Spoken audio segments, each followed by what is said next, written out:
I'm just giving you my time. Relax, you're fine. Morning. Morning. Morning, Samuel. All right, we just started the recording, and I want to just kind of mention very briefly that what I'm going to do today is instead of moving into chapter five, I'm going to go through chapter four as if we hadn't done it. Predominantly because I watched you guys with the class. I didn't watch the whole thing. I kind of looked and see how you were doing it, and got most of you are moving along pretty well. Saw how you're doing with Damien on Friday, and I thought Damien did a great job. By the way, I really appreciate what he was doing, kind of going through and kind of helping answering questions and stuff. So I was really impressed with that. Impressed with you guys. You learned a lot. When you get through chapters one, two, three, that's an immense amount, and that's really kind of like the hardest part because it's just a bunch of rules that you put together and consonants and vowels, but you're not really making words or meaning yet. And so chapter four is when we sort of now put it all together and make sense. And we're dealing now more with things that we can relate to. It's hard to relate to a bunch of consonants or a bunch of vowels that don't really seem to have any meaning. So chapter four is where we kind of begin to put relationships and meaning together and so forth. I had to record chapter four because of a conflict that I had. I really don't like recording these classes. Occasionally that occurs, but we try to be flexible both for the instructors and for the students as much as we're able. So I want to pick up on chapter four again, if you guys are okay with that. And puts us a 1 week behind, but I think we'll figure that out. We will go through all 36 chapters of this book. That's a given. Unless the Lord comes again, then Hebrew won't matter. But we will get through all 36 chapters because there's other places I can combine that probably won't be burdensome. Is that okay, guys? Everybody all right? Yeah, that's great. Complain? You want to complain? So no, Yes, no. sir. Come on, do chapter 12. Yeah, okay. Let's see. Who else is here? Oh, Gracie's here. Obed is here. Obed, I thought you were going to be out. Yes. Our meeting hasn't started yet, so I just figured I could join in. Okay. All right. We're glad you're here, brother. All right. So glad you guys are here. And like I mentioned, if you guys are okay, I'm going to pick up. It kind of gives us breathing room. Or gives you a little breathing room and we'll go back through chapter four. I noticed Damien got through chapters 1 through 3. I don't think he really picked up in chapter 4. And chapter 4 is a lot. And I went back through it again this morning. Says, wow, that is a lot. So let's go back through it. Before we do, any questions so far? And then I want to kind of make a reference to a Hebrew word that I think might be of value. Any questions or reference to the struggles or like, hey man, I really love that Aleph. That is really cool. Or that Tav is really exciting. I really appreciate you showing us about the Tav. Brother Dave. If you don't get my sarcasm by now, you're in trouble. Brother Dave, Yes, sir. you want to share what you've shared with me and Jeremiah about the alphabet, about the 5 letters at a time? Oh, yeah. Thank you for mentioning that. I know when I should have said, and I normally do, but I don't know why I didn't think of it. One of the easiest ways to learn in any language or the alphabet, especially something that's kind of out of our comfort zone, like a completely new alphabet that doesn't directly relate to our English or Spanish or Latin, is maybe to learn it in chunks, small pieces. So 3, 4, 5 letters at a time, rather than trying to learn some massive 22 letter, volume. But so to learn it 5 at a time, Aleph, Bet, Gum, Dalet, Hey, and then just practice that 5, write it up 5, practice that 5, write the 5, practice the 5, write the 5. And when you really feel comfortable, then do the next 5, practice it, and then do all 10. And you kind of go through that sort of, and if you want to do it in groups of 3, it doesn't really matter. But by now you should begin to at least reasonably comfortable to recognize the letters, both the consonants and the vowels. I'm hoping that you have some degree of comfort level there, maybe not feeling overly confident, but you can kind of recognize, oh, I kind of remember that. What was that again? Oh yeah, now I know. And that's a good thing. So you're moving along if that's the case. If you're really struggling and you kind of, I just don't recognize these letters, you're going to need to go back through chapters 1, 2, and 3 and make sure that you can and practice and practice and practice. It is something you got to spend time every day. This is not a textual course where you could spend a couple of hours on studying some passage and then pick up that passage a few days later. This is something you got to do every day, or you just can't retain it unless you're a genius, and most of you probably are, but I'm not. So any other thanks Nathan, any other things that somebody wants to mention? All right, well, Nathan, you spoke up. How about leading us in a short prayer before we start? Sure thing.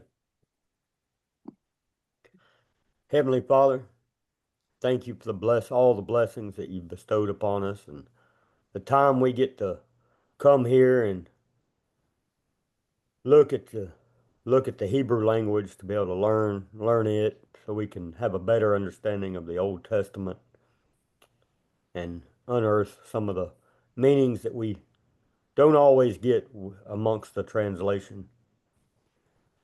Lord, be with Brother Dave as he teaches us, that he can do so in a way that will more easily learn and be able to study your word and do so in a manner of knowledge and truth, and be able to pass that along to our congregations and other people and share your wonderful gospel. In Christ's name, amen. Amen. I appreciate that, brother. Thank you. So before every Tuesday, I kind of want, if I can remember, to start off with maybe a little bit of why you want to put this effort in, why it really matters, and kind of thing. And so I want to mention right now we're just kind of focused on a word. Maybe later on we might do more of a passage or a phrase or something right now. But there's one Hebrew word called hesed. Hesed is often it's very difficult to consistently translate it. Often translated as steadfast love, enduring love, faithful love, mercy, or love endures, faithful. I think I already said those. So we find it. I forget how many times it's used. I didn't look that up, but we find it often translated in various ways. That is sometimes kind of difficult to grasp its meaning. It's not one that we in our English really sort of completely grasp, because it's a very rich word. Mercy or steadfast love in of himself just doesn't capture it. Hesed really refers to covenantal love. It's a faithful love. It's a loyal love. It's an unbreakable love. It's the kind of love that doesn't give up, and even when the other side fails. And so often, when we think about God's love, it's the hesed. His hesed endures forever. Psalm 136 is a great example. Every single line ends with, for his hesed endures forever. His steadfast love, his covenant love, his loyal love, his mercy, his loving kindness is another translation that often is used, endures forever. And so God's people remember God's faithfulness in creation.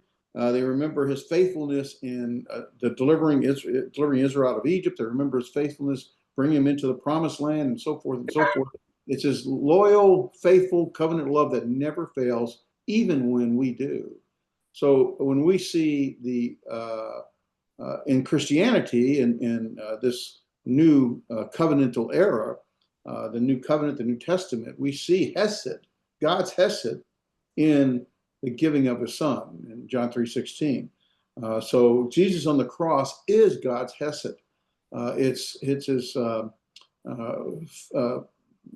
loving kindness, his mercy, his continuing, enduring love that's non-breakable, at least not on his part. And so when we think about the struggles we have in our life, let's remember that God's Hesed doesn't ever fail. It doesn't let go. Let's remember that when we feel like, okay, you get the Monday blahs, you preached on Sunday and you get the Monday blahs, or you just struggling and you're feeling down or feeling unloved. Let's remember God's love is loyal because it's Hesed. It's bound himself in Christ through you. And so when we're overwhelmed, we can give thanks for his Hesed. It's Psalm 136. You know, Psalm 136, every verse ends at his Hesed. Now, depending on what translation, his Hesed endures forever. Depending on which translation, his loving kindness endures forever. His covenantal love, his mercy endures forever, over and over and over. Hesed reminds us that God's love is not fragile. It's covenantally strong. It's unshakable. It's unbreakable. It's eternal. And so that's something that's difficult to bring out in English in like a single translation. You know, his mercy endures forever. Okay, well, thank you for reading that passage for us.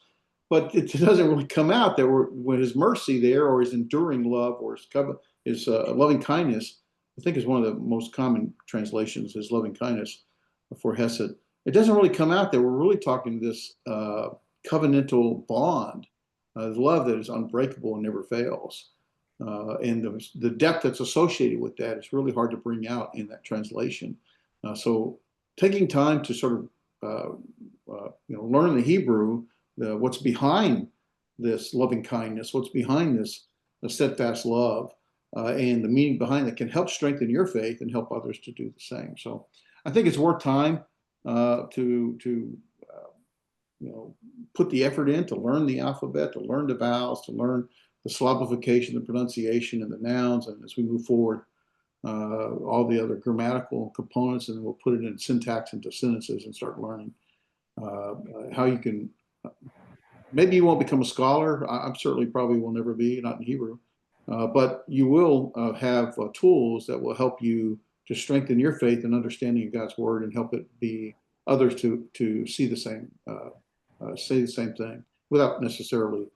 That's what a preacher does, right? That's what a teacher does. They help people to see something that they hadn't necessarily seen before. So, any thoughts or questions in that regard? God's Hesed.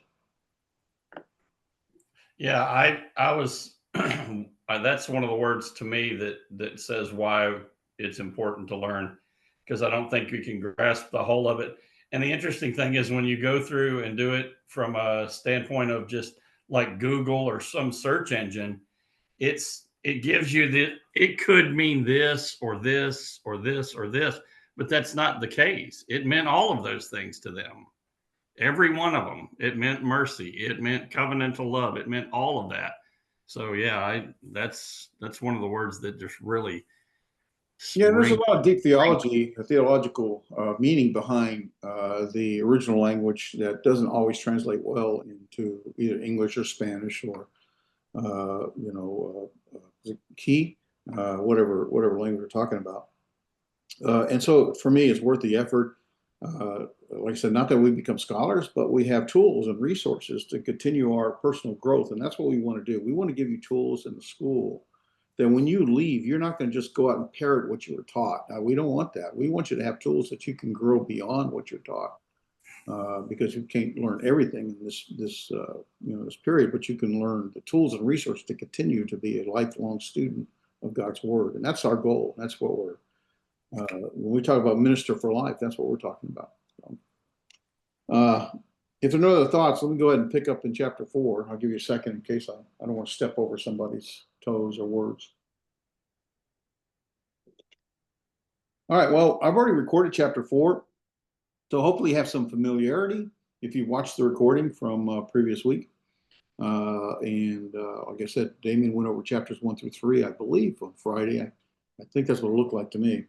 But it's worth the time to spend a little more effort in chapter 4. So as we kind of go through it, I want to focus again on nouns.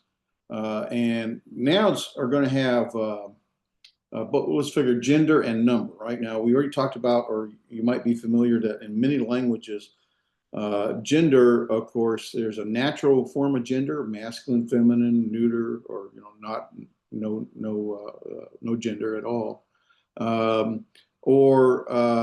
in grammar, or at least in Hebrew and Greek, typically the gender form follows not natural gender, but grammatical gender.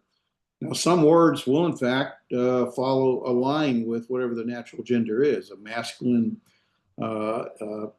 ish, man is masculine, and it happens to align both with the natural gender and the grammatical gender. But that's not what it's trying to do. What it's trying to do is give a grammatical gender. And the reason that's important is because when you begin to add adjectives or other words that relate to describing or understanding a given word, then it's going to be an agreement, and it's going to have a connection and agreement in that gender. They have to be the same gender. And so that's one way. Word order matters in both Greek and in Hebrew, but word order isn't set in concrete. In English, we have a very structured word order, a sentence structure. Not so in Greek, and not necessarily so in Hebrew. There is a word order structure, but it's not as strong or as prominent as, say, like in English kind of thing. And so to recognize how words relate to each other, if there's an agreement, it will agree in gender, generally speaking.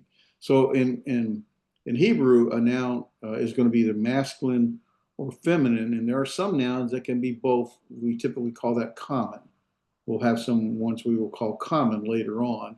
It's going to be masculine or feminine. It doesn't really have one or the other. It's both. And it also has a number. Now, this is something we're pretty comfortable with. Almost every language has a singular or plural. We have singular, we have plural. But Hebrew adds what's called dual. Dual meaning two, right? 2 eyes, 2 hands, 2 feet, 2 ears.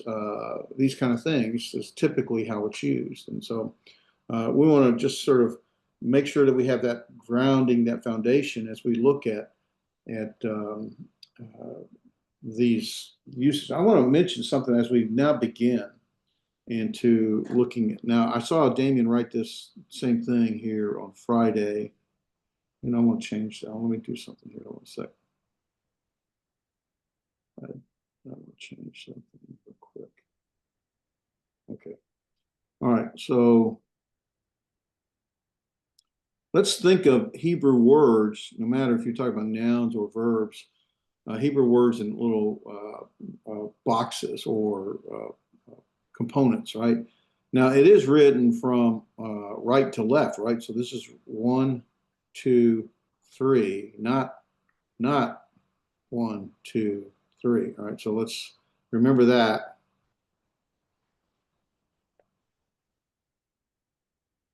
And why this matters is just like in any language, you can add prefixes. You can add a prefix to a word. You can add a suffix to a word. So you could put something before it. You could say something after it. In English, we'll have words like we'll have the word able, A-B-L-E, and we can have the word comfort. Well, you could put comfortable. Able, it means to do something or to be able to. So comfortable was talking about to be comfortable, have comfort. Portable, something that's movable. You can have a comparative ending, like er, suffix with er in English, and you can have like big and then bigger, or strong and stronger. So all languages do this. All languages have a suffix, like an er, or I'm writing in script. Don't mean to do that. Or when we want to make something plural, what do we do in English to make something plural? That's okay. You guys know English. You could tell me. Put an S on it. You add S or ES. Sometimes you have Okay, to. so we have an S and an ES, right? Is that the only way? That's generally what we do. You're right. Okay, but we can also change the form, right? How do you make child plural? Children. Right. Children. Children. We change the word, right? So every language does this. Children. And so Hebrew is not unique in this way. The only unique thing is we're reading what we would refer as backwards. And ultimately, what I want you to remember is that most Hebrew words, all Hebrew words are found in sort of a root form. 1, 2, 3. So just think of everything like a little box. All right. Now, some Hebrew words, I'm going to give you a basic, will have just 2 and 2. And so this is a triconsonantal, right? Consonants, these are the consonants. So triconsonantal. Or a, what would this be? Not tri, but a biconsonant, right? So, so you think things in that term. So, for example, when I'll go ahead and kind of clean this up a bit. When we're, there we go. Here we have this word, and how many syllables are here?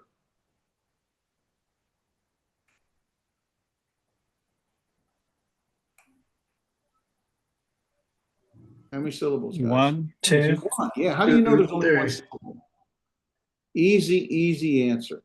There's only one vowel. One vowel. Yeah. There's only one vowel. So if you count the number of vowels, you know how many syllables there are. Every consonant has a vowel unless it's ending the word. Well, it's not 100% accurate. There are some obviously exceptions.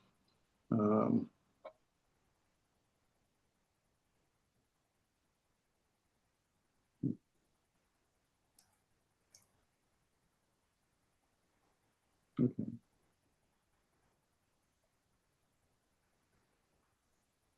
Why is my put it that way? Which is cheap. Okay. So this word has only one syllable. It has one vowel, it's one syllable. And who wants to try to pronounce the word? Tut. Say it again. Tut. Okay. Now, what Is what, it? That's Is a it? Is it that? It's Okay. Seuss. Seuss, right? This would be Oh, it's yeah, Samet. Yeah. Seuss, right? Yes. Okay. This would be Seuss. And what does it mean? Can anyone know the vocabulary? You remember it? Horse. I'm trying to help you out. Okay, of course. Horse. All right. So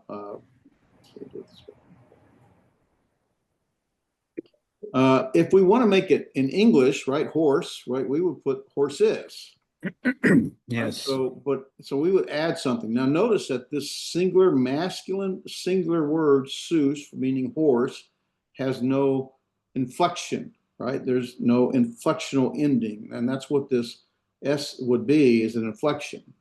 It has no ending. It's endingless. Masculine singular words are endingless and are not inflected. So if we want to make it plural, then we're going to add an ending just like we add here an S, right? And for masculine plural, it's very consistent. We're going to add this vowel letter. This is a vowel letter, the Heroic Yod, and the final mem. And so it is, who wants to pronounce that word? Susim. Susim, yeah, exactly. And so that's very consistent for masculine. You'll become very comfortable with it pretty quick, I'm sure. Now for a dual, two horses, typically dual forms are used with body parts like ears, eyes, maybe you speak out of both sides of his mouth, two mouths. Typically, but you can, I think, obviously choose here 2 horses. And this is what the diphthong is, where you have the accent is shown, and then you have this vowel letter, the product, and this is a consonant, and this is a vowel, right? So that is not a vowel letter. This is a consonant with a vowel, the Heroic, and that is a diphthong, and that would be pronounced like it, AY. Who wants to pronounce that? Susaim. Susaim. Yeah, so Susaim. So not Fine. Saim. That would put 2 different sounds in the vowel, but Susaim. Very good. But you did put the accent there, and that's really good. I don't know who that was, but that's fine. Nice job. So for masculine words, singular, plural, susime, To sign. susime, susim is the plural, susime is the dual, and you find it very consistent. So, any questions on that before I go further? Yeah. Okay, feminine words are really, really easy to differentiate between masculine. Most cases, there are exceptions. Feminine words will almost always often end in a singular, so it's not endingless. A feminine word will end, will have an inflection form, an ending. So it has the Kamates Hey is one of the most popular. That is a Kamates Hey, a vowel letter, you remember, and it is very common, and you'll see it a lot. So Kamates Hey. To make it plural, you drop the Kamates Hey, and you add the Holem Vav, a vowel letter, with the Tav, right? Holem Vav with the Tav, and you get Torot. So here's Torah, Torot. And to make it dual, two laws, we're going to also have this dual, this diphthong, but it's for feminine, it's a little bit more, it's longer. It includes the kamates, and then you get the diphthong, and you get Torah, Time. Toratime, right, exactly, very good. Any questions? Does that make sense? You guys see what's happening there? Yes, sir. Okay. When we go to, hold on a minute, I gotta get this square. There we go. So when you see sort of the big picture, and you look at all the different forms, masculine singular we said are endingless. Basically, there's no inflection to end it. At plural, it's very consistent with the Hirkyom vowel letter and the final mem. With the dual, it's very consistent with the accent mark and the diphthong with the padak and the kamate, the padak and the, or not kamates, the yod hirik. So this is not a hirik yod. This is a yod consonant with a hirik, and then the final mem. And so it's very consistent. You'll begin to recognize those things pretty quickly and pretty easily. Now, the singular feminine most often is going to be the Kamates Hey. But you'll also notice that a lot of feminine words will end in a tav with various vowel letters or vowels. So here's the thing to think about. When you come to a word that ends in a tav or a hey, regardless of what vowel is there, it's probably feminine. So just think about the hey or the tav ending, you're probably looking, or there's greater possibility of looking at a feminine word. And so, so a kamates hey, and then the tav, either with a padak preceding it, sagol preceding it, or the hirik yod vowel letter, or the shurik vowel letter, okay? Those would be singular feminine words. To make it plural, very consistent. Very consistent. It's the Holem Vav vowel letter and the Tav ending. And you see that over and over. For the dual, in our masculine, we have this diphthong with the accent and the padak and the yod and the hirik and the final mem. And for the feminine, you do the same thing, but you add the kamates. Now, the unique thing about the feminine is occasionally, sometimes, it can look just like the masculine. So it can be either this or this. And the only way you're going to really know if it's feminine or masculine, if you know the words, if you kind of know the vocabulary of it. But you'll know that it's dual automatically by that. Any of those kind of things. So Go ahead. Somebody had something? Yeah, so quick question.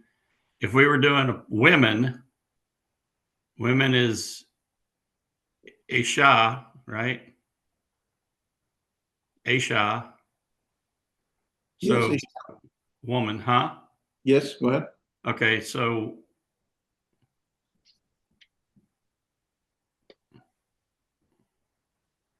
okay. Is there a question there, or you just There is. I'm trying to figure out how to formulate it. Well, let's say that because My brain is going. Because your example of woman, Isha, for example, here we have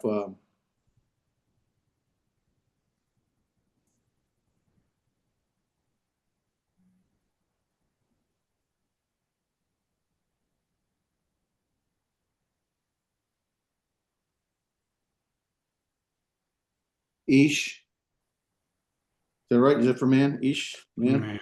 Anybody remember? Yeah. Yeah, Ish. And to make it woman, it's Isha, right? So what do? We have the nominates a woman, Isha. That's what you were saying, right? Yeah, Now, that's it gets a woman. little more, let's go a little bit further, because when you start making this particular word, Ish or Isha, man or woman, in a plural form, it actually breaks the rules, or it has a different set of rules. So it's not as straightforward. You picked an example that doesn't really, it's Well, that's not. because that's the one that went into my head when you started talking about how to make it plural. I was like, Well, we're going there. That's a good point. We're going there. So that's where we're going to end up. Okay. We're going to look at some of those things. Here's what you want to kind of know is that that's the typical pattern. And you want to learn the patterns. Okay. Don't try to learn everything. Learn the patterns. So that will make life so much easier. Masculine words, typically in the singular, are going to have no inflection or ending. To make it plural, you're going to typically see the heroic yod, final mem. To make it dual, you'll see that diphthong. The feminine singular can have any one of these typical endings, but you'll always see the hey and the tav, regardless of what the hey will be with the kamates hey, the tav could be with the product, the sagol, the heroic yod, or the shurik. The plural, very consistent for a feminine word, is the whole involved tav, and then of course our dual. Biggest difference for feminine is that kamates there, but you can see the same diphthong as you see in the masculine form from time to time. The nice thing about language is that there are always exceptions. There's always breaking the rules. We talked about being rule breakers. That's kind of what I don't. Go ahead. Dave? So can we say that the endings on ut, it, et, at, and ah are feminine? Is that the sounds? Yeah, I'm not. Okay, yeah. Oh, you were reading from here. Oot, Yeah, I was trying to et, understand it and ha. Ah. after translator or something like Yeah. that No, I to think identify like that. that sounded. I think that's right. That sounded right from what I had to catch up to you to see where you were, but I think that's right. Yes. All right, let's put it a little further now. We kind of put it together. And by the way, this follows the book. We're going in order of the book. So we're like right now on page, where are we at? So we'll be on page 28, number 4.5, if you want to follow it. But there's our masculine, sus, for horse, right? To make it plural, masculine, feminine, we just add the heroic yod, final mem, and it's susim, horses. Here's the word for king, melech. We'll talk about this word a little bit later, called a seglet noun. But for now, we put our accent on the front. It's a melech, it's king. And to make plural, we'll talk about why the changes occur here in a minute, but we're going to basically extend the word. Remember, we have these 1, 2, 3, 1, 2, 3, and basically we put a suffix to it and an inflection on it, and we get malakim. And here is davar, meaning word, singular. We'll talk about why this changes in a minute, but this is davarim.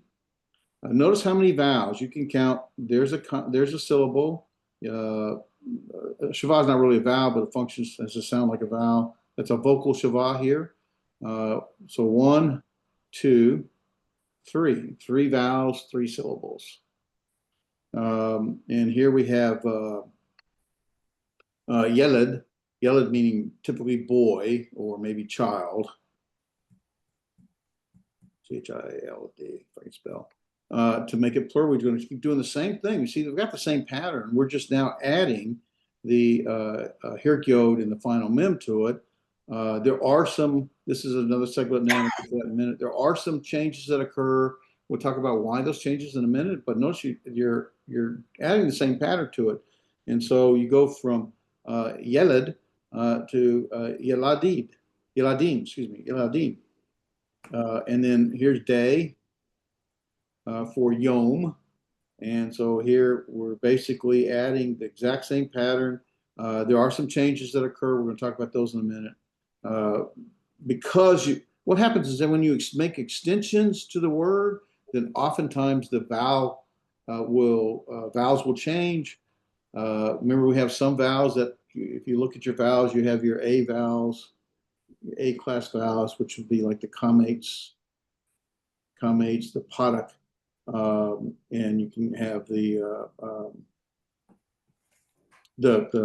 padak sagol, the hataf sagol padak, hataf padak, and the A class. So they can reduce. This is a long, short,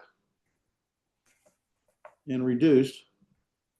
And typically, not always, typically they can change within that vowel class, right? You can lengthen a vowel, you can go from the reduced to the short, you can go from the short to the long, you can shorten a vowel, go from the long to the short, or the short to the reduced.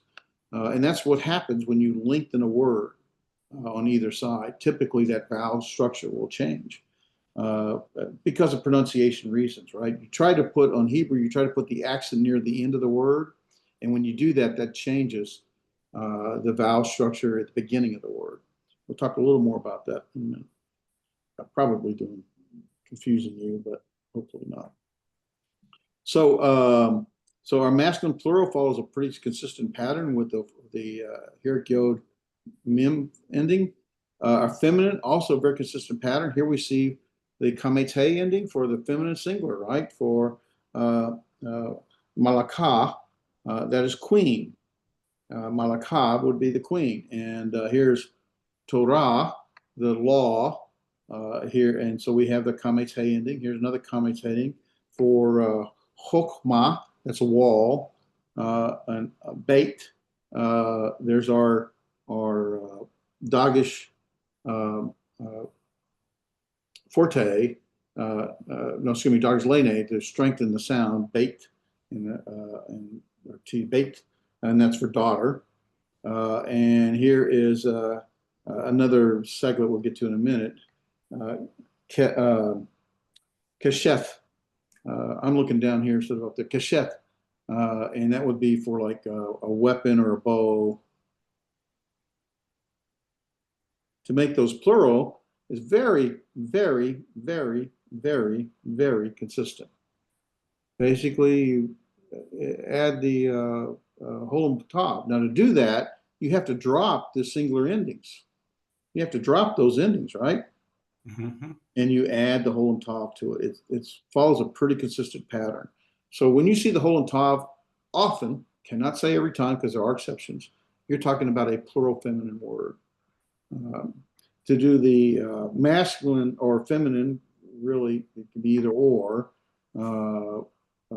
Dual, you're just going to add this diphthong. It's the same diphthong over and over with the accent mark, the padak, and then the comates, or the yod hieroc with the final mem. Same thing. This is obviously feminine because it has, it's more likely masculine, but this is obviously feminine because it has the comates preceding it. So here, same, very consistent over and over again. So if that makes sense, you guys kind of seeing the pattern, you seeing what's happening? Yeah, they do. They do. Thumbs up. They do. Good.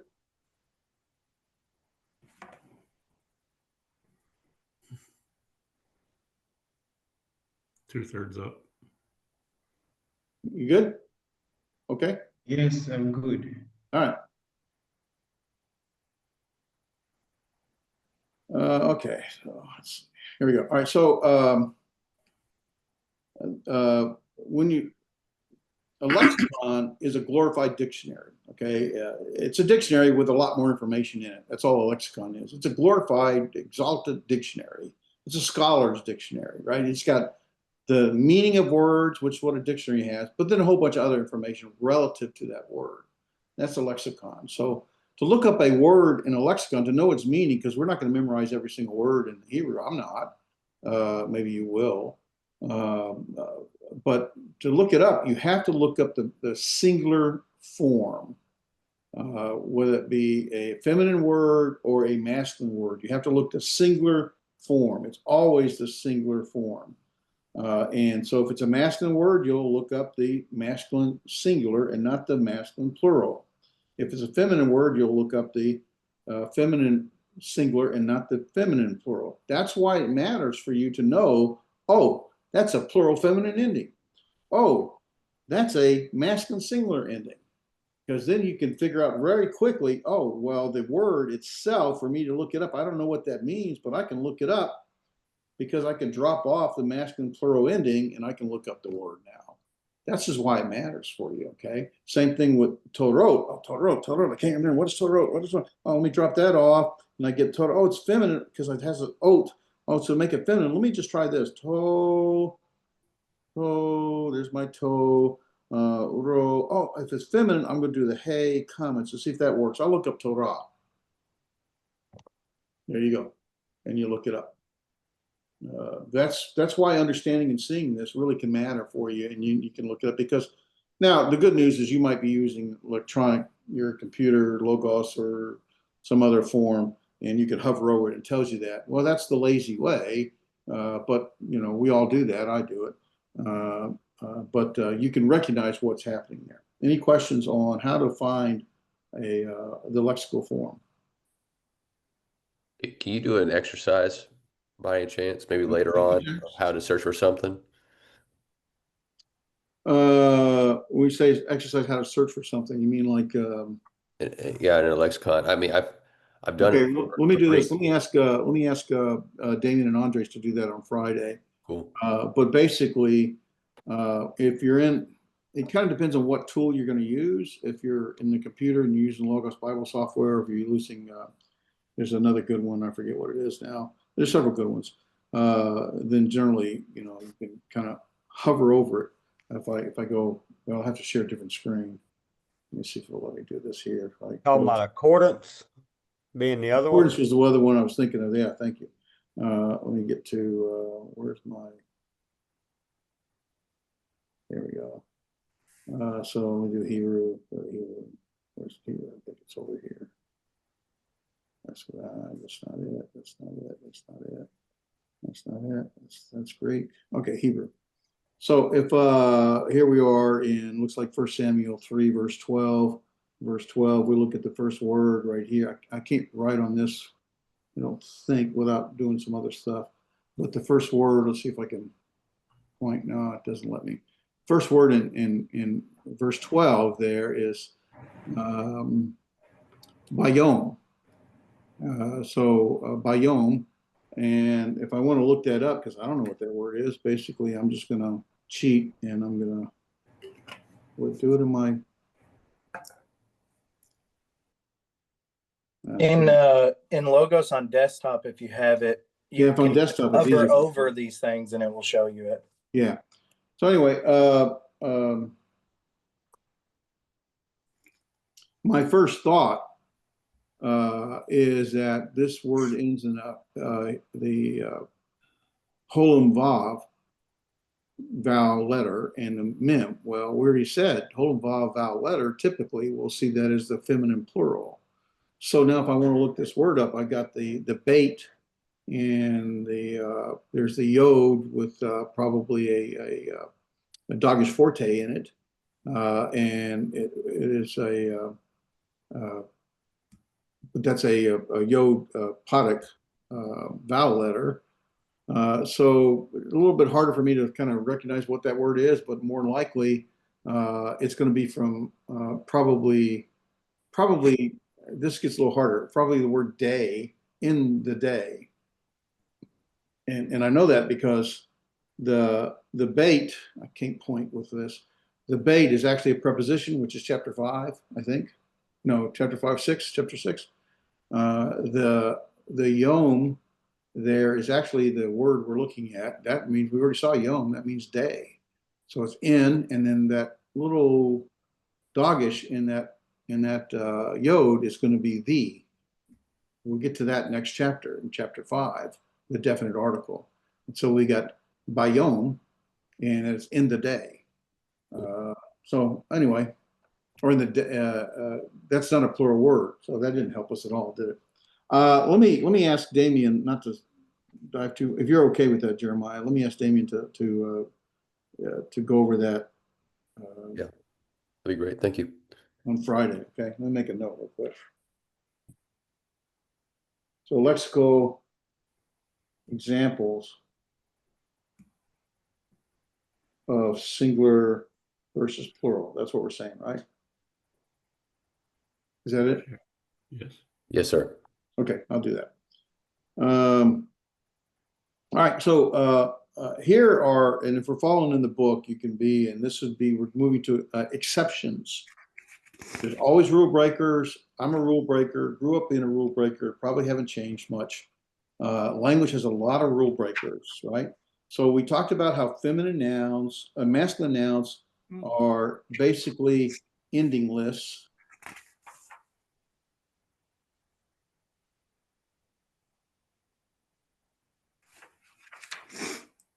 Endingless, right? Where feminines are not endingless. And so here we have rule breakers. These are feminine words that do not have an ending for the singular form, All right, so here is a feminine word, eretz. Now, and eretz, it means land, earth, or ground. And it is a singular feminine word. And you find a lot of seglet nouns follow this. Well, there are some, these are the most common ones, okay? You find a lot of, when you're dealing with body parts, hand, foot, ear, they kind of follow this pattern where this feminine form of it doesn't have a singular, doesn't have an ending. So these are really just best to kind of know. You see it a lot. Eretz is a feminine word and it has no ending in the singular. Yod is hand, no feminine, no ending in the singular. Eater, city or town. Here's a segment now we're going to do in a minute.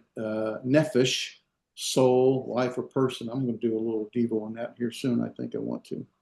That's an interesting word. Nephesh. That is a feminine word with no ending for the singular.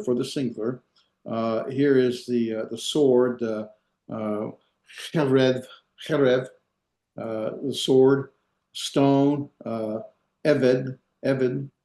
Here's the foot, ragal, mom or mother, right? Aim, hand is kaf, and then the ear, it would be, there's our holem, right? See the holem right there. Ozen, that's a final noon, ozen.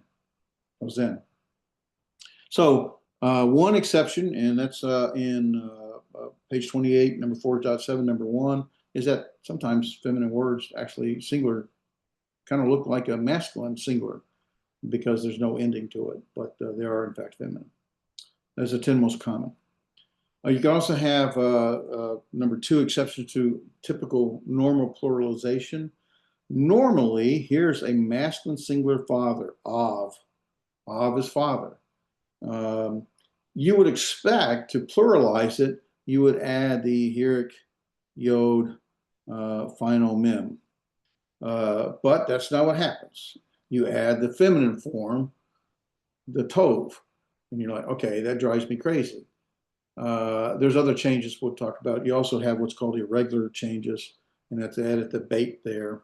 Oh, no, I'm sorry, that's already there. I'm thinking of something else. I apologize. That's not correct. The bait is already there. You just add the tov, the feminine ending. So not every tov ending is going to make it necessarily feminine. There are exceptions. Here's the word shame, meaning name. I shamed my name. That's how I remember that word. Shame, meaning name. Masculine singular form, right? To make it feminine, shamed names, plural. This is shemot, right? Shemot, 2 syllables, 1 vowel, 2 vowels, 2 syllables. Shemot. Well, actually, that's the wrong place. Shemot, right there. Then you have some feminine singular words that have a masculine plural ending. So here's the feminine for year, shana. And to make it plural, instead of adding the you had the im to it. So it's exact opposite. Here's now, as you mentioned, Michael, here is our isha. Now notice isha actually has this dogish forte in it. So it's ish,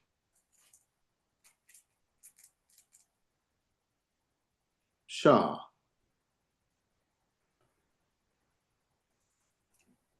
So that would be its breakdown there. Ish sha, because you're doubling that shin.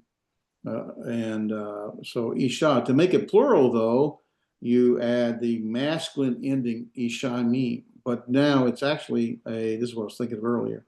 This is an irregular change. It's going to add other letters and as the noon, and we're going to get to that in a moment. But here's the point. There are typically exceptions to how you pluralize masculine singular nouns.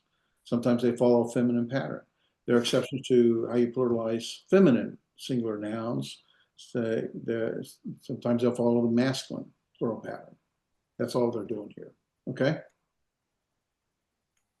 Okay. Okay. All right. And then the dual form, there are some words that are dual in form, but they're often translated singular in meaning. So there are a lot of forms that, here's our dual form, right? It has that I'm, that diphthong form.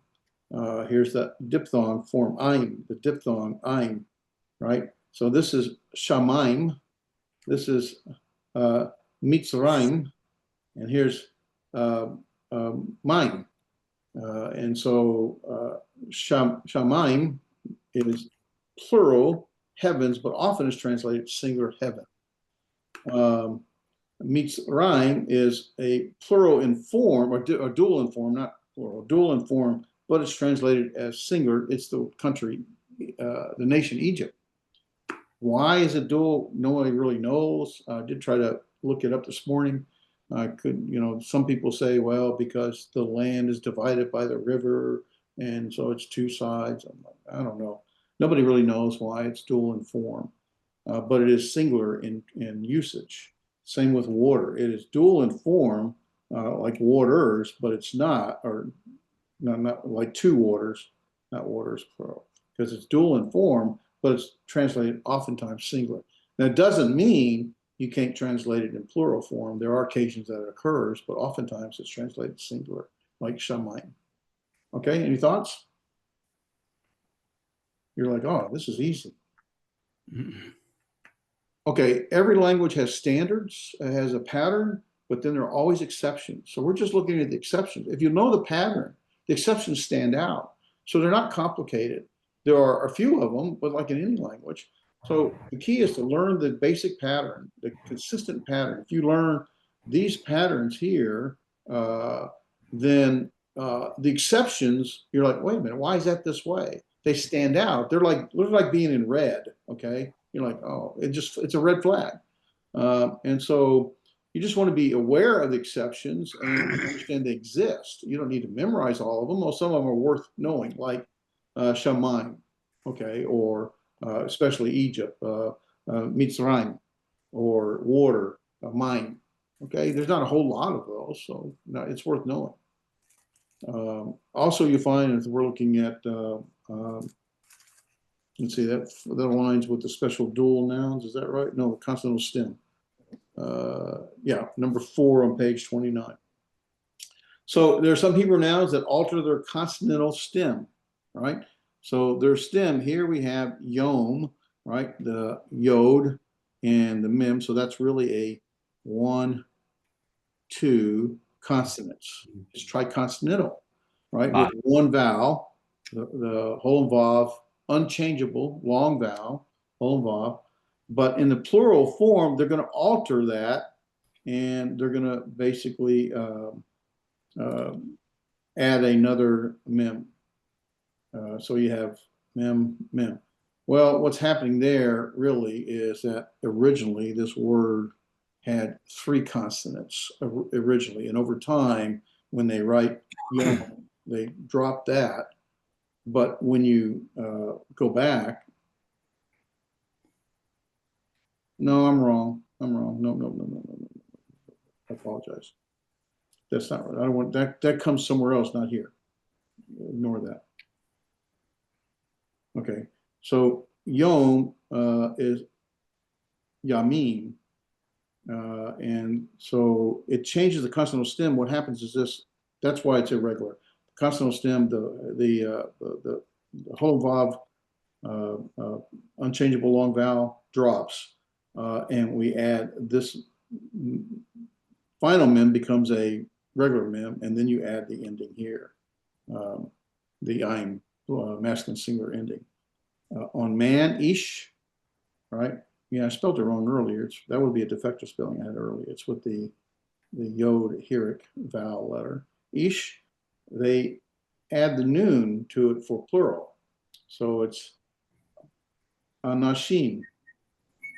And so that's called a consonant stem change, I guess. Isha, we've already looked at, nashim, for the plural. So I think all they're trying to do is say there are exceptions to the rules. Here's some of them, especially dealing with sometimes the consonantal stem will change when you add a plural ending. Anytime you add something to a word, oftentimes you're going to find some change, either in the vowel system or consonantal stem, either the prefix or the suffix, you'll find changes. But if you remember, this is why I'm going to go back over and over to this 1, 2, 3. That's your focus. Find the 1, 2, 3 root letters, consonants. Remember, things were written in consonants. They weren't written with vowel letters. Those are added later. You find those root consonants, your life will be much easier because then you see what changes around it, whether the vowel changes from a kamh to a reduces to a shva, or whether the kamh reduces to a padak. You begin to find and see those changes aren't hard to recognize or understand, I guess. Okay, so sometimes the plural ending oat, can be spelled defectively without the whole vav long unchangeable. It can be spelled with just the whole. Okay, it's called defective writing. So the plural form of Adah, congregation, Adah, is typically Adot, right? There's our plural feminine form. It's a feminine word, the congregation. But it can be spelled the same way. They're spelled defectively without the whole vav, but just with the holum, and there's the same thing. It's pronounced the exact same way, Adot. Family, statute, same thing, can be spelled defectively without the whole vav, unchangeable long vowel. Instead, it could have the long whole vowel. All right, so they're just trying to let you see that occurs.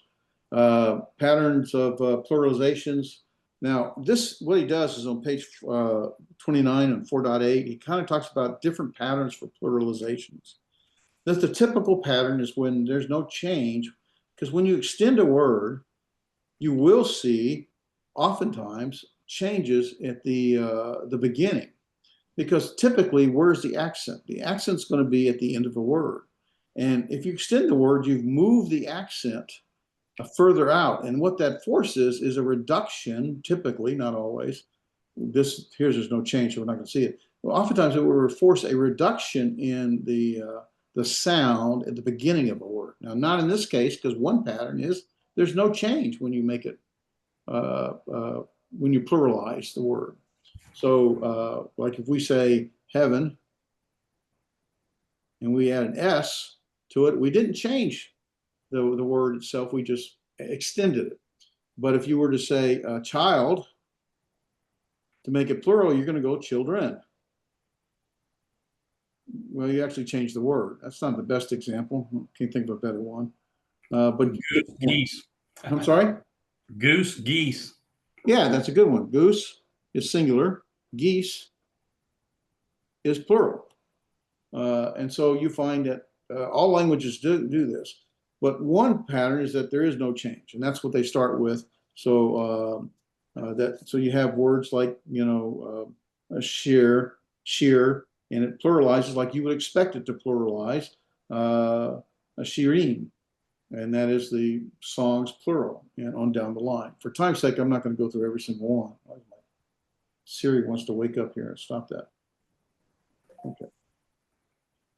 So that's pattern one. There's no change going from a singular to a plural form.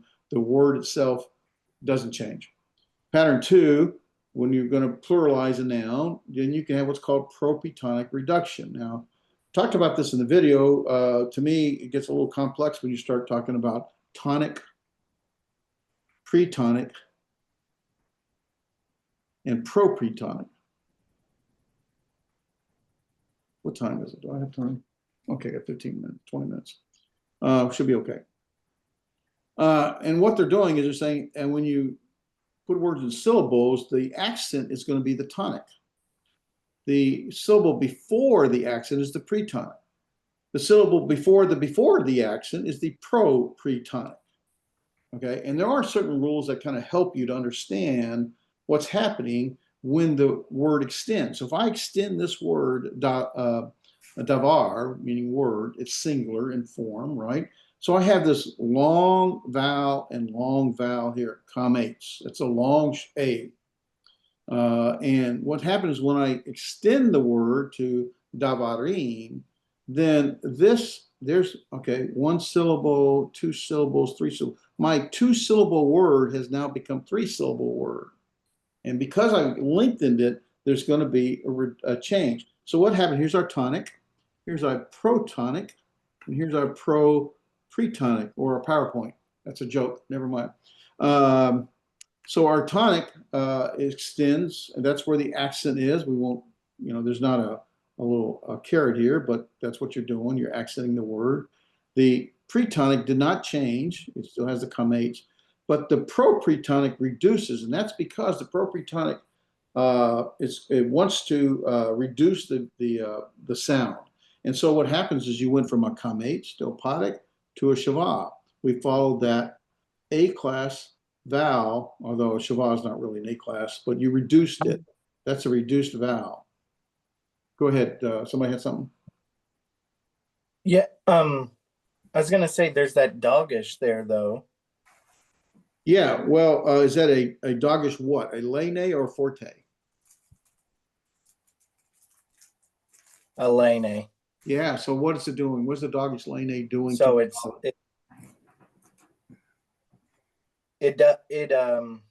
doggish forte doubles the consonant. Yeah. What does the doggish lene do? Oh. Provides a harder vowel. So you're taking a dalet, instead of making a th sound, you're making a duh really hard. Now that's kind of a nuance, it's a little hard to sometimes recognize, and that's the case in many of those, but there is a subtle difference. It is a hard D sound, as in dog. But if it's a doggish forte, you'd put that syllable mark in between or at the beginning of it because it doubles it. Syllable mark at the beginning. Or let's back up. Now this happens to be a begat kavat letter. It's at the beginning of the word. It's not going to be a forte. It has to be a doggish lene. Okay. And remember the rules for a forte versus now a begat kavat letter. There's 6 of them. Remember, begat kavat can have a forte. Often as a lene, but it can take a forte, so it can double. That's correct. Okay. And this is important, when we get to the gutturals, they cannot take a doggish, lene or a forte, doesn't matter. But this can take a doggish, and it can be either forte or a lene. Because it's the beginning of the word, it's definitely going to be a lene. It's just giving you the harder sound. If you remember right, what's the rule for forte? I got to go find it because I don't remember them all. I have to go look at it. The forte is preceded by a vowel. Is this preceded by a vowel? No. Yeah. So hence it's a doggish lene. That's how we know. Anyway, that help? That make sense? Yeah. Thank you. Okay. So, all right, so we have our propretonic, and a propretonic wants to reduce, and it's going to reduce to a shava, or if it's a guttural like this, a guttural cannot take a shava, a vocal shava. This is a vocal shava, right? It's a vocal. You're making a sound. Da, varim. 3 syllables, 3 sounds. Da, varim. Or davarim. That is very quick. Here is la, va, vote. La, vote. La, vote. La, va, vote. Brother? And so it's very quick la sound. La, va, vote. It's a little hard for me to say it because you have the double here. Brother Dave? But what happens is this propretonic reduces to the shava. And so the sound reduces. And when you get to the gutturals, it will reduce, but these are vocal shavas, not silent. They're vocal, so that's an open syllable, right, with no accent. This is a open syllable, but it cannot take a vocal shava. Instead, it can take, though, a hatef vowel. So this is a patak hatef, a patak hatef. That's typically what happens. It takes a patak hatef shava. That's most common. Gutturals love them pataks. That's the thing I was taught, and that's what happens. You find this patak very common. So, but it'll take the patef shava. So again, it's a reduced sound, but because it's a guttural, it's not going to take a vocal shava. It'll take a hatef vowel. Does that make sense, guys? You see what's happening? So that's what they're talking about here. One form of pluralization is when you get what's called propretonic reduction, right? There's our tonic, there's our pretonic, and here's our pro-pretonic, and it reduces either to a shava or a hatef vowel. Typically, stop and go away. Typically, all right, go away. Decline to do that. Or often to a patak, hatef patak. Okay, so that's one form of pluralization. Another form of pluralization is called seglet nouns. Now, any noun that begins with the accent, okay, and is triconsonantal, is going to be a seglet noun. A seglet noun typically will have a segol in it, but not necessarily. Some will have 2 segols, like melek, 2 segols. Some will only have 1 segol, like sefer, book. Okay, but the accent is here, and there are 3 consonants. And here is the same thing. It has 1 segol, zera, and that is for seed. But some don't have any seglets at all. Well, ultimately, it doesn't really matter. It's accented on the first syllable, and it's a 2-syllable word. It's not triconsonant. It's 2-syllable 2 syllables. And so 2-syllable words with the accent on the first syllable is called a seglet. And why that matters is when you're doing the vowel pattern for seglet nouns will vary in the singular, but they'll always have the same vowel pattern in the plural. Here's what happens. Is that the next slide? Yeah, here's what happens for seglet nouns, right? There's our seglet noun, melek. What we see is the exact same thing that occurs all the time. Is we have the segol. So we've gone from a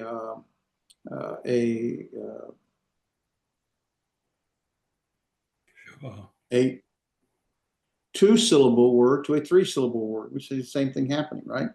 But for seglet nouns, you see this kamates here, and you'll see the shava or hatef vowel on the end. So that's what happens with seglet nouns. So that's one of the patterns that occur. So all we're doing is look at different patterns for pluralization. Does that make sense? You see what's happening, guys? Okay. I bore everybody to death? I'm working on it. I'm trying. I'm doing my best. Now, we mentioned that a lot of words will have, that's our typical 1, 2, 3 root consonants, a root word with 3 consonants, triconsonantal, okay? Sometimes you'll see 1, 2, 1, 2, 1, 2. But a lot of nouns called geminate nouns, not all, not all, but a lot of them actually had a third twin to it. I'm a twin, so I'm a geminate. Not really. And so originally it had, a lot of them, not all, had a third consonant. But for various reasons, to make it easier, they dropped the third when it's singular. But it comes back in the plural. Here's our ending. I'm, nothing new. But notice the dogish forte, right? Dogish forte doubles. That's what's happening. We get the doubling. So when you make the syllabification, basically what you're doing, let me change colors here.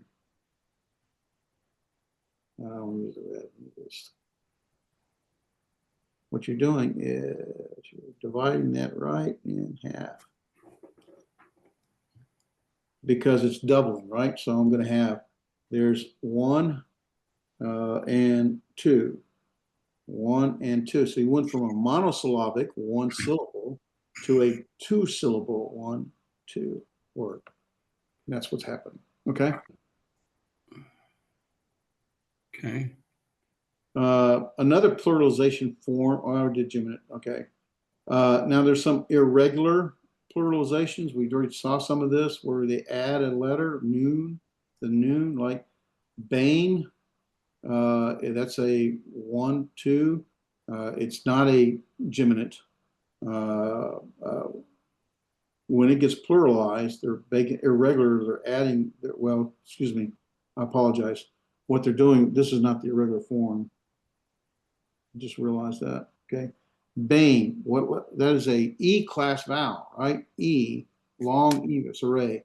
Kamates, saray, and holum are our long vowels, right? It is an E class. Normally, when you reduce the kamates, that's an ugly kamates, will reduce to a apodic. The saray will reduce to a, I'm trying to remember, not a heric, because this is an E class. I have to look now, guys. We're reduced to a Segol. Segol, thank you. That's what I couldn't think of. A Segol. And the reduced would probably be the that's normally what would happen. But look what happened here. That got reduced to a kamates. That is irregular. So you didn't reduce within the E class, you jumped over to the A class. That's why it's called irregular. That's all that's happened there. So could you pronounce those for us? Pronounce which word? The first one. Oh, okay. So bane, right? Son. Yeah. Banim, plural sons. Okay. Right? I got it. I have uno.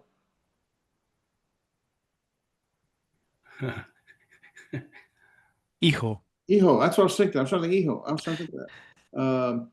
Uno hijo or bane. But if I had dos hijos, no, it'd still be, yeah, hijos, that's right. It would be Banim. banim. Banim. There's our dogish lene, because there's no vowel preceding it. It switched from a E class, a long E class, to a long A class. That's the irregular portion of it. Where you talk about ish, anashim,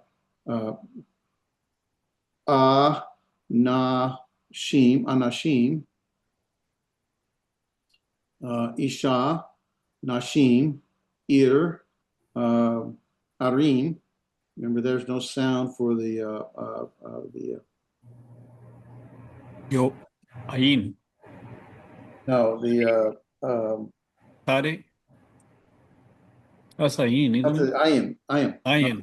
Yeah, I do the same thing. I always want to say sade, but the sade is the They're a little different. no, I can't even write it. It's got the kickstand on it.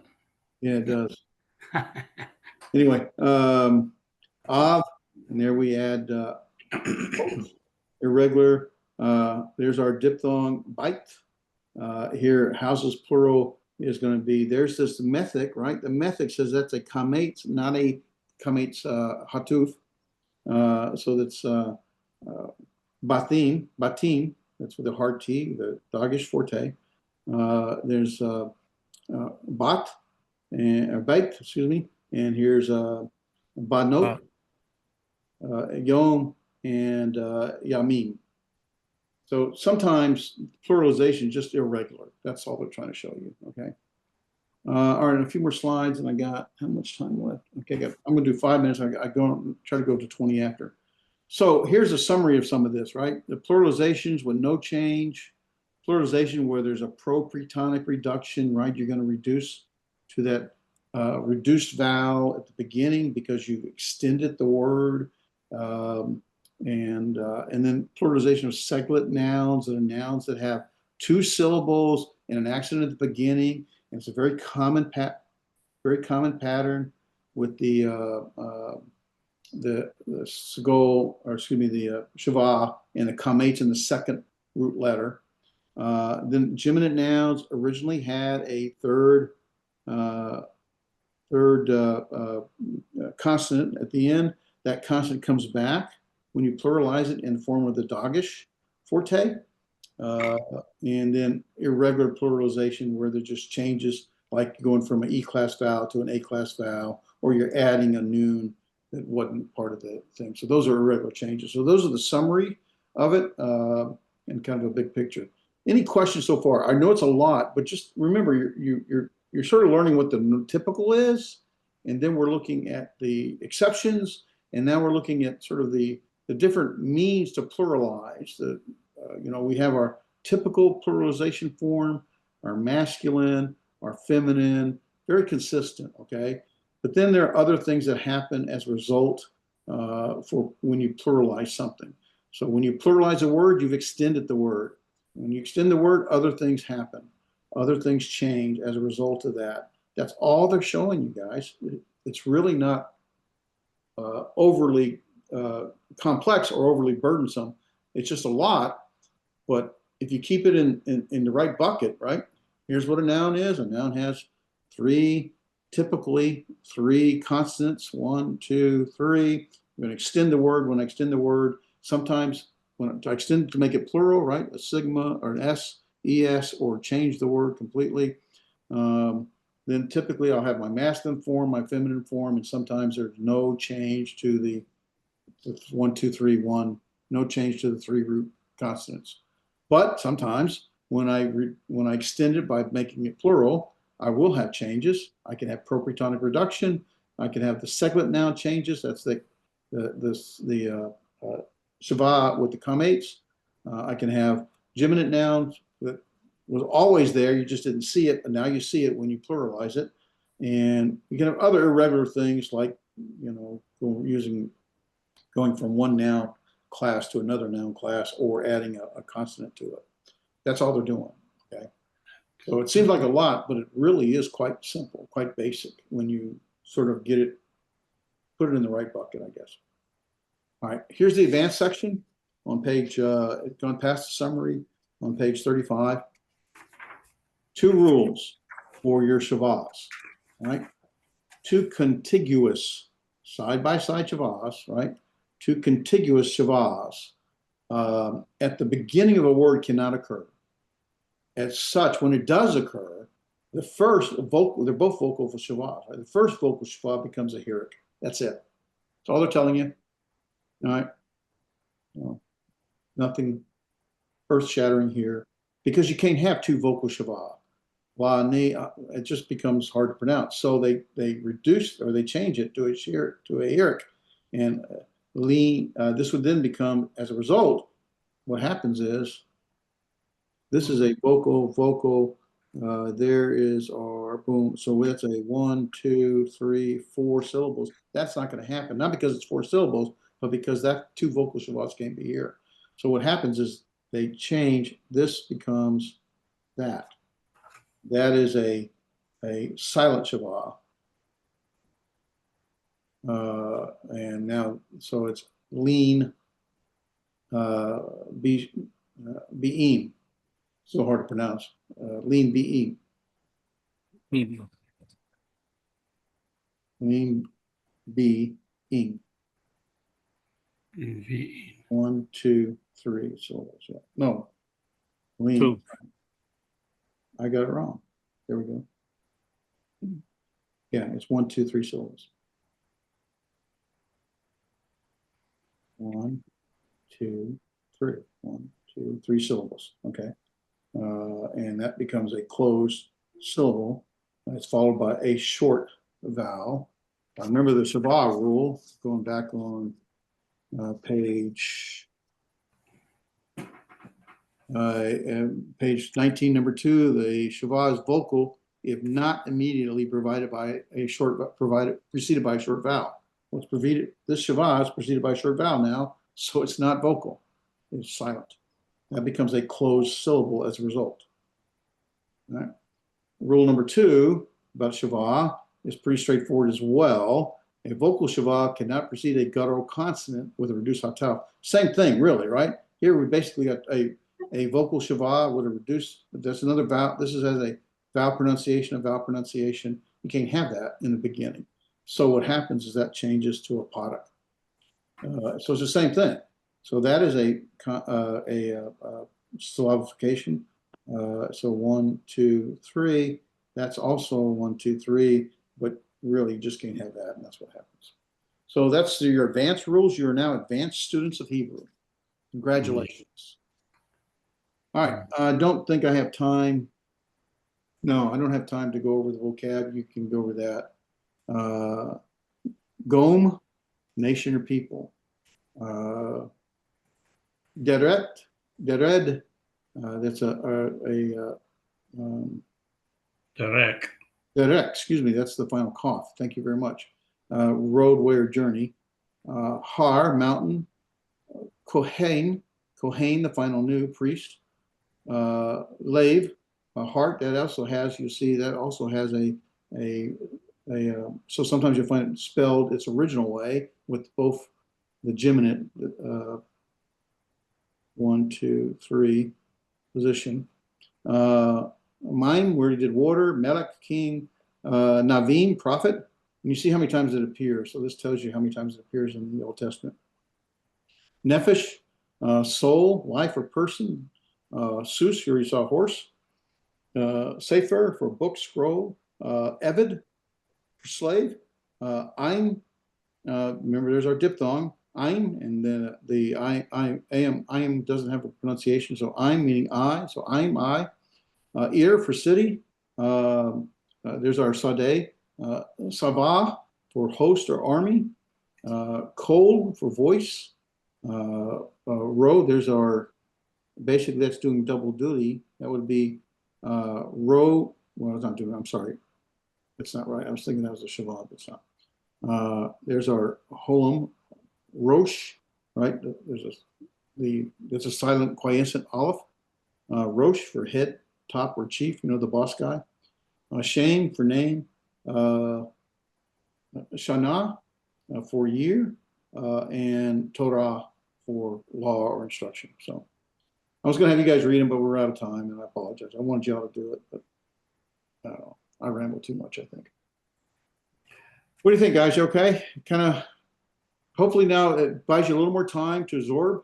And so what I'll do is I'll ask Andres and Damien on Friday to focus on chapter 4 for homework. And of course, the quiz will be due before next Tuesday. Some of you have already done it. Thank you. The quiz will be due before next Tuesday. I know I'm behind on grading, by the way. I'm going to catch up very quickly. Let's just say I'll catch up soon. Okay. Did you say quiz 4 or quiz 5? Quiz 4. We're going to stay here. Okay. Well, I don't know the quiz number. Okay. Quiz for chapter 4. Any quizzes? I don't remember the quiz number. Quiz for chapter 4. Okay. Which doesn't, I think it's probably quiz 3. The numbers don't line up because chapters 1, 2, and 3 were done like in one quiz. So they don't line up necessarily. So I'm not real sure. But quiz for chapter 4. You'll figure it out. Any questions? Thank you. Doing good. All right. Well, I appreciate you guys and thank you very much. Listen, you already kind of learned a lot. And you're going Yes. to see how it comes together as you move forward with this, and it will be very, very worth your time. I appreciate your efforts. Thank you very much. Thank you. Thank All right. you. Thank you. Thank All you, right, brother. we're gonna Thank you, close. Dave. Thank you, guys. We're gonna close the next class. Well, actually, you know, I forgot. The next class is the preparation to deliver your sermon, and because of conflicts, my brother David Decker had to record it. So actually, I'm not running up against it, but still, to be fair to your time, it's time to go.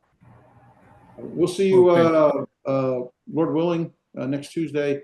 Damien and I'll talk to Damien and Andres and try to cover lexical examples of singular and plural.